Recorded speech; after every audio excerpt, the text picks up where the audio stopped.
I'm here in front of you because I'm not in the back. I'm standing here because I'm not sitting. Before I start my speech, I like to finish it. Good morning, ladies and gentlemen, especially to Sir Farag. Before I start my speech, may you kiss the bride. Joke. Please listen to me, especially boys. I know my speech is entertainment. Entertainment is all about funny speeches, but no, my speech is very serious and very intense. Just focus on me.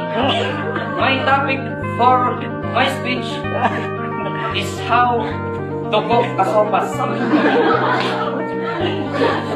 Sopas is the fastest food.